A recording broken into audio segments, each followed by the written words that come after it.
Anything else? Yeah. So I was going to bring this up at the beginning, but the Golden Snitch. That's, first of all, that's Brendan Schaub's name. He gave it to you.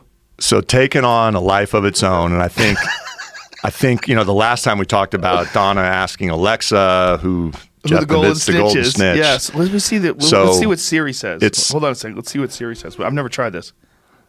Hold on a second. Who is the Golden Snitch? Here's some information. What? Oh. Yeah. Quidditch. It's something in Harry Potter. Yeah. Which I didn't know either. After the last time on, and I mentioned, it was in, I think, my Wikipedia profile, it had me as AKA the Golden Snitch. Somebody Siri took that down. This? Hey Siri, who is the Golden Snitch? Okay. Oh, Siri. Siri keeps going with Quidditch. So someone took it down from Wikipedia? Yeah. Why would they do that? Well, I think we talked about. You're like, hey, I don't know. They just did it. How It got dare taken you down. people. So back up. I think I told you I bet last it's back time. up already. Coworkers call me it. Yes. My family calls me it. They call you the Golden Snitch? Friends call me it. I was at the MMA awards last year, and some Yahoo had a few pops back at me is screaming in between presentations, "The Golden Snitch is in that." I'm slinking down in my chair. My girlfriend and I. There it is. There we go. Bam! The Golden Snitch is back up I had already. that UFC on the end, and then it popped up. Beautiful. Just fucking when they do that, just put your hands up in the air. Make a shirt. Like you won. So you definitely should make a shirt. During shows, I'll sit pretty close to the cage, go out in between a fight into the bathroom. And it's not Joe Rogan level where half the damn arena standing up excited to see you walking in and out of the fighter walk. But 2 or 3 people in that walk when I go backstage to check on each side of the Golden Snitch. And so give them Steve Reed, Steve Reed, our bald security, that badass looking guy on stage. He'll come backstage, goes, "Mate, they're calling me the snitch out there, man. I think I'm you." That poor guy pays for it. Steve's a scary guy. Dude, he's a great dude. That guy is at the top of his game in security. I trust his background that is unbelievable. Yeah. I saw him one time in Las Vegas during a fight. He was sitting on the floor. Something's happening in the fight. The crowd goes fucking bananas, and everybody stands up on the floor. Steve stands up and just motions, sit down, and the entire fucking section sat down. 200 plus people. I'm like, dude, if you can, without even having to touch somebody, just stand up by your presence alone and control something like that, I mean, the best I've ever seen. He's awesome. as legit as it gets. Are you going to do anything to market this? Well, that's getting to my story here. It's not marketing, but let me finish the story here. So I'm in Chicago this year. I think that was a pay-per-view. You were there, right? Yes. So something happened, and I was late getting to the arena, and they had cut off kind of the loading dock. I couldn't get to it. So I had my oldest daughter with me, and so we're having to walk through where all the crowd's walking in, and, dudes all over, "Golden Snitch, hey, can I get a picture of Golden Snitch?" My daughter's like, "What the fuck's what is going on?" How old is your daughter? So she's 22. So 2 days ago, Christmas morning, I'm opening up presents. So I get the presents from my daughters, the 3 of them, and my middle daughter is very artistic, and so they create these cool sculpted beer mugs, and there's 4 of them. One of them's like Bald Guy Brewing, Novitzky something, and one of them says Golden Snitch Brewing Company. So it's a cool looking thing, and she drew me a black and white kind of rendition of all 4, which I'm going to hang up, really cool. So then my girlfriend's there, so she hands me the box, and she's been telling me all along, she goes, "I got you the best fucking present ever in the history of presents." I'm like, "What the hell is this?" So I open up the box. Oh my and she's goodness. got this series of T-shirts, and I think, what size are you? Large. Large. There we go, man. So since you created it, you literally and figuratively have to wear it now. Dude. This is outrageous.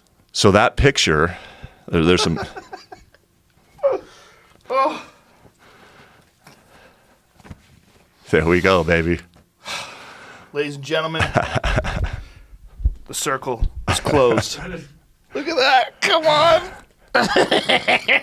So I posted. You look like a boot on this or something, man. That's that pretty picture bad. It's like is Kwai Chang taken King from the Kung Fu series. Moscow, and I think I can say this. Hopefully they'll let me back in, but it's out in front of KGB or FSB headquarters. So that building in the background is KGB, now known as FSB. Oh, wow. So, Yeah, so I posted a picture. She got me like 20 shirts. I put them on. I have Dude. private Instagram, Facebook. Everybody in the world's like, take my money, man. Where can I get one? Like, Guess I what need I'm wearing one of at the those. weigh-ins tomorrow. All right.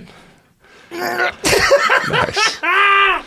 You guys created it. You got to own it now. I got one for Schaub, too. You can throw one on. Okay. Schaub's mad at you. Is he? Yeah, he called you the Golden Rat now. He's come on, changed your Schaub. name. I thought maybe you'd have him in here. He's misinformed. He thinks, first of all, that you were an employee of USADA. Oh, there you go. And that now you're an employee of the UFC.